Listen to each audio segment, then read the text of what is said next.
بسم اللہ الرحمن الرحیم۔ کون سے دنوں میں اللہ تعالیٰ نے روزے رکھنا حرام قرار دیا ہے؟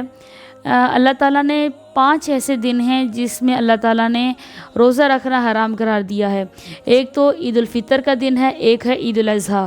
عید الاضحیٰ کے بعد جو 3 دن ہوتے ہیں 11، 12 اور 13، یہ 3 دن ایسے ہیں کہ ان 5 دنوں میں اللہ تعالیٰ نے 3 ایام تشریق کے اور ایک عید الفطر کا اور ایک عید الاضحیٰ کا، یہ 5 دن ایسے ہیں کہ اس میں اللہ تعالیٰ نے روزہ رکھنا حرام قرار دیا ہے۔ اور حرام اس لیے قرار دیا ہے کہ اللہ تعالیٰ نے ہمیں کھانے پینے اور انجوائے کرنے کا دن ہمیں دیا ہے کہ آپ اس دن جو کھائیں پئیں اور خوشی منائیں۔ تو جب ہم اس دن کو خوشی منائیں گے تو ضرور کھانے پینے کی بات ہوگی۔ اگر روزہ رکھ لیں گے تو پھر وہ خوشی ہم نہیں بنا سکتے ہیں، ہم کھا پی نہیں سکتے ہیں، تو پھر وہ خوشی کا دن نہیں ہوگا۔ تو لہٰذا ان 5 دنوں میں روزہ رکھنے کو حرام قرار دیا گیا ہے۔ عید الاضحیٰ، عید الفطر اور ایام تشریق کے 3 دن جو ہیں وہ 11، 12 اور 13، یہ 5 دن ایسے ہیں کہ اس میں روزہ رکھنا حرام قرار دیا ہے۔